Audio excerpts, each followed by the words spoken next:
The death of a Canadian music icon rocked a lot of people's worlds, and you saw that reaction on Twitter. And then as you're flipping through the reaction to Downey's death, Gord Downey of the Tragically Hip, you see a retailer come up, and it felt like HBC was just trying to capitalize on his death to sell a shirt. I mean, I think social media is beautiful at these times because everybody can sign the guest book. They can share their stories. And I'm not even against a brand doing it, but when a brand like HBC talks about him making the Canadian tuxedo famous and then has 3 of their jean jackets, to me that's the equivalent of doing a pop-up store at a funeral home. You just don't do that. Well, having said that, though, Chevrolet Canada had one as well, and I was really impressed with it because all it was the open road and talking about how this was a road band. You didn't see a car, you didn't see a logo. That's great social media. That just simply says, I'm attached to the road like you're attached to the road, and I celebrate the road warriors. Subtle, less is more. That's how you use social media if you're a brand and you're going to try to wade in into something that's happening that's part of the public domain. HBC clearly could learn a lesson from that. Bay Street, meantime, seems to be pretty happy with HBC these days.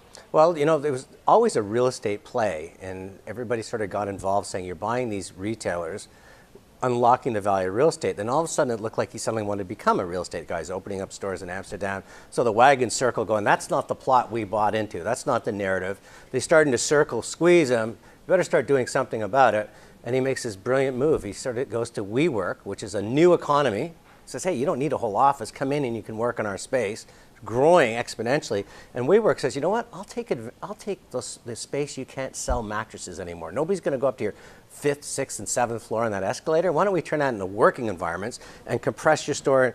And that way, he still gets to be in the real estate business and the retail business. What surprised me, though, about that press release with the big billion-dollar decision to unload that Lord & Taylor operation, or the land anyway, in Manhattan, is it also suggested that they were hoping that the people who were subleasing through WeWork would walk downstairs and maybe buy a shirt at some point. Yeah, I mean, I think the word synergy we use so well in business.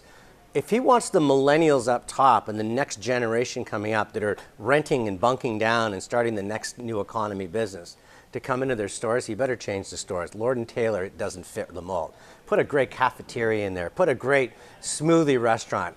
Offer meeting rooms for free. The best Wi-Fi, and maybe they'll wander in there. And once they're in there, who knows, if a shirt falls on their head, maybe they'll buy it. But they're not going to buy it just because they happen to be close proximity. This is closer. My vending machine called my phone. Right. So take a couple of pages from different playbooks. One from Starbucks, and I guess one from Kmart in the 1950s. Yeah, the diner. Bring the lunch counter back? Bring the lunch counter back, and what Starbucks has done is it's your third home, and now your meeting place. It all starts here. So put the two together, and maybe they can find a way to have it. But if not, I don't need to go to a store to buy a shirt. So Bay Street seems happy with it. If I were on Main Street working for one of those HBC umbrellaed organizations, I'd be worried that mattress floor that's no longer going to be there means my job is limited. How do you ensure that the people who are working in these retail environments still feel energized to go into work every day? It's going to be tough because they really are. I mean, if you look at face value, they're burning the furniture to keep this place afloat, right? They're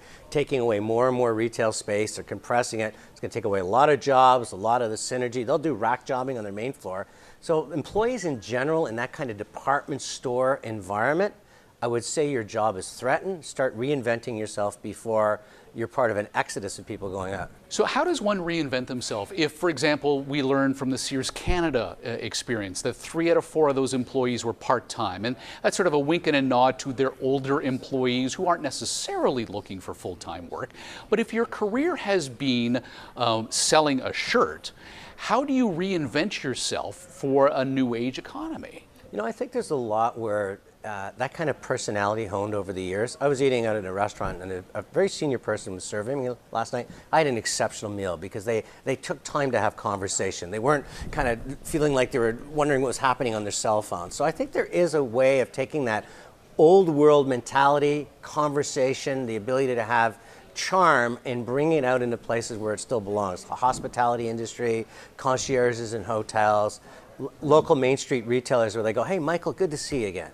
Nice to have you come back. How's your not that you'd have a granddaughter, but how's your granddaughter doing? I suppose what it is it's a recognition that we, regardless as to what industry we are in, have transferable skills. That not necessarily an apples to apples jump from one job to another, but take what you learn from that first job, apply it to the second. What I always say in college, learn how to sell, because that's always transferable. Learn how to have passion, your eyes shining, getting people excited about it, whether it's an intangible object like media, or it's a tangible object like a television set, or something on a menu. If you learn how to sell, put that in your knapsack, you can take that anywhere.